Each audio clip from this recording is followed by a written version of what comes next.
చంద్రశేఖరరావు గారు మాట్లాడిండ్రు. హరీష్ రావు గారు దీని వెనుక ప్రాబల్యము టీఆర్ఎస్ పార్టీ వారం చేస్తుంది. లేకపోతే ఇలా ఎందుకు జరుగుతోంది కార్యక్రమం?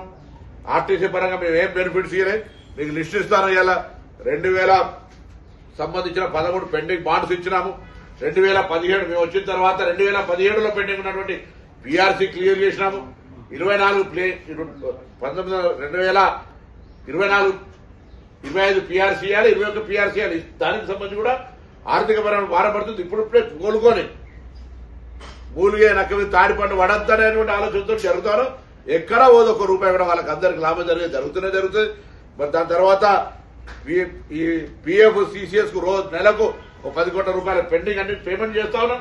ఇన్ని కార్యక్రమాలు జరగంగా కూడా వాళ్ళు అట్లా మాట్లాడితే ఇది దురదృష్టకరం. దీని వెనుక తప్పకుండా రాజకీయ కుట్ర ఉంది. 32 డిమాండ్స్ లలో ఆర్థిక పరంగా ఉన్నాయి కూడా 29 అంశాలను మేము ముందు ఇలా మళ్ళీ చెప్తా ఉన్నా. ఆర్థిక పరంగా ఉంటే కూడా ప్రభుత్వం ఆర్థిక పరంగా బరువు మోయడానికి సిద్ధంగా ఉంది. 29 అంశాలను పరిష్కారం చేస్తాము. పీఆర్సీ అనేటువంటిది దానికి సంబంధించి అది కూడా పరిష్కరించాల్సిందే. కమిటీలకు ఏదైతే ఎన్నికలకు సంబంధించో కూడా పరిష్కరించాల్సిందే. విలీనంకు సంబంధించి కూడా ప్రభుత్వం స్పష్టత ఇవ్వాల్సిందే. నేను వాటిని కొంత జటిలము, కొంత దానికి సంబంధించిన చర్చలు, మంచి చెడు, గుడ్ బ్యాడ్ ఏ విధంగా అనేటువంటి అంశానికి సంబంధించి గత కమిటీ పనిచేయలే. గత కమిటీ పనిచేస్తుంది అనుకున్నాం. గత కమిటీ పనిచేయని సందర్భంలో మేముగా కొత్తగా 4 సంబంధం ఉన్నటువంటి అధికారుల ద్వారా మరి కమిటీ కార్యవర్గాన్ని వేసినాం.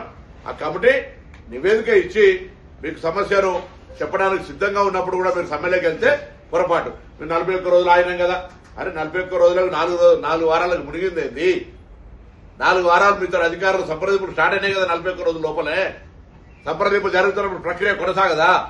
దానికి జవాబు చెప్పి వాళ్ళ ద్వారా ఒత్తిడి చేయడానికి ప్రభుత్వం మీదకు మీకు అవకాశం ఉంది కదా. 4 కూడా మంచి సానుకూల పాజిటివ్ ఆఫీసర్స్, వికాస్ రాజు గారు, దాన కిషోర్ గారు, సందీప్ సుల్తానియా గారు, నాగిరెడ్డి గారు. ఒకవేళ ఆర్టీసీ ఎండీగా వారి ఆలోచన వేరున్నా ఈ 3 అధికారులు కూడా వివిధ, ఒక ఆర్థిక మంత్రి, ఆర్థిక శాఖ అధికారి, ఒక కార్మిక శాఖ అధికారి, ఒక రవాణా శాఖ ఉన్నతాధికారి, 3 మీ సంక్షేమం గురించి ఆలోచించేటువంటి వాళ్ళే.